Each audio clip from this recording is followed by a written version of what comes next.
Santa Claus is the world's counterfeit God. And the reason I say that is because Santa Claus is summed up in, you better watch out, you better not cry, you better not pout. Santa Claus is coming to town. He sees you when you're sleeping. He knows when you're awake. He knows when you've been good or bad. Really. There is another omniscient being in the world. So be good for goodness sakes. Because if you're good, he'll reward you. That is a false god of a works righteousness system. Right? That's the devil's lie.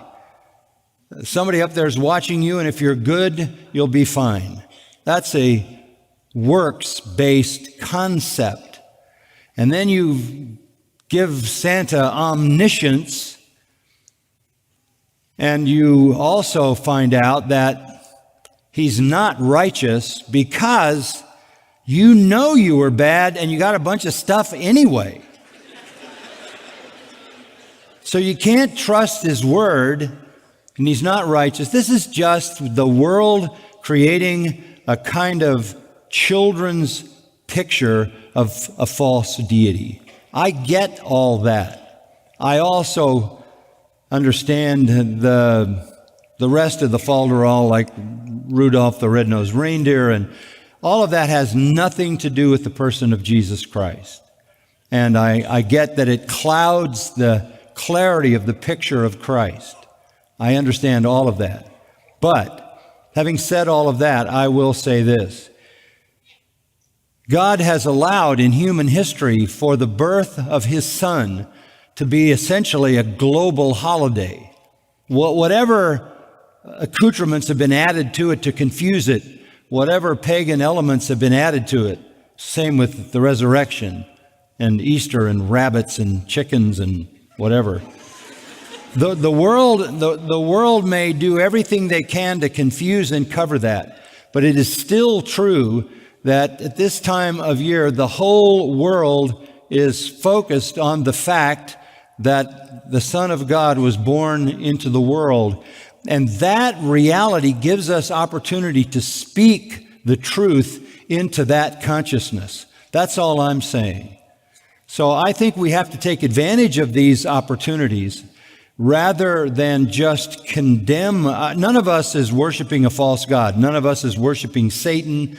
But we do understand that while the world is conscious of Christ, we need to speak about him. Now, about a tree, let me say this. I don't know what pagans do with trees, but I know who made them. God made trees. And to celebrate God's creation and even the birth of Christ with some kind of expression that comes down to a tree is far different than creating an idol, because a tree is the handiwork of God. So I just think you have to cut through the garbage that surrounds Christmas, and you can celebrate the birth of our Lord because your heart belongs to him, he belongs to you, and clear out the clutter and get to the celebration of Christ and use the opportunity to speak about who he is as long as people are aware of it. Okay? Fair enough? I have to say, it reminds me of the children of Israel and the golden calf. Sure. They were serving God. He said Yahweh, his name. Right. But he said, stand back, I'm going to destroy him. Right. It's different in this sense, Mike. We're not serving God in the name of Santa. Right. We're serving God and trying to clear Santa out of the picture.